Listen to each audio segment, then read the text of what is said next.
માથે પડાય ને, માતા માથે ના પડાય. મારો દીકરો મને માથે જ પડેલો છે. તું જોણું મારા શું ગાદી તારે કરવાની, એ તો ચિંતા નહીં કરતો. પૂછ, આટલી બધી ગાદી થાય બધા પૂછે? બધા જોવાય આવા દાડ પૂછો? આટલું રસોડું થાય, આટલું બધું થાય, કશું એક વસ્તુની પૂછપરછ ના કરે, ખાલી ધોન રાખે. અને કહેવા જેવું હોય તો કે ભાઈ આમ કરજો, તેમ કરજો, આમ તેમ ફલાણ ઢેકડું ન કરે. બધું મારે પૂરેપૂરો મારો દીકરો મને માથે પડેલો છે. ચોખ્ખું જે છે કહીશ ને, હું ના જોણું, બધું તારું છે. મન તે જ્ઞાની બનાવે, વિદ્વાન બનાવે તો તે બનાવે, ભક્ત બનાવે તો તે બનાવે. હું તો ચોય કિચનમાં પડી રહેતો હતો, અને તે હાથ ઝાલીને કદાચ ચોખ્ખો નવડાય ધોળાને તૈયાર ત્યાં કરે. તારે જોવાનું, હું માતા કરું છું. તાર વાત તો સાચી જ છે ને? સાચી વાત નહીં? મારો દીકરો તો અજ્ઞાન હતો, અજ્ઞાની હતો, તમારે જેવો હતો. સામાન્ય, તારે સામાન્ય જ માણસ છે, પણ સામાન્ય એટલે હાવ સામાન્ય.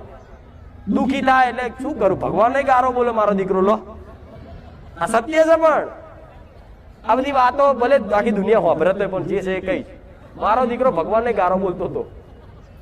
ચમ સાચો હોય, નિર્દોષ હોય, અને છતાંય આવી રીતે દુઃખ પડે ને એટલે માણસ કંટાળે. ભગવાન છે કે નહીં? ભગવાન નું નામ છે તો ગારો બોલે. આપણે કોનું ખરાબ કર્યું તો આટલું બધું અમાર જોડ થાય છે? તારે મને માતા, હું માતા જોતી કે દીકરા ભલે તું ગારો બોલતો, પણ તું આજ ભલે તારી ગારો તે ભગવાને ખાય છે, પણ મારો ભગવાન એવું કહે છે કે સમય આવશે ને કે તને જોઈ લાખો દીકરાઓ જો ભગવાનના માર્ગ ઉપર ના આવે તો મને મેળવીને કહે છે. આ દુઃખી થાવશો તો કેટલા એવા દીકરા છે નાસ્તિક કે ભગવાન ભગવાન ના. ભગવાન હોય તો આપણે દુઃખી ચમ થઈએ? આવો પ્રશ્ન ના થાય? ભગવાન હોય તો આપણે દુઃખી ચમ થઈએ? અને પણ જીવનમાં થોડું જ્ઞાન તો લો, સમજ તો લો, તો ખબર પડે કે દુઃખી કેમ થાવશો, સુખી કેમ થવાય. બધું જ્ઞાન લેવું પડે. આ શું ખોટું?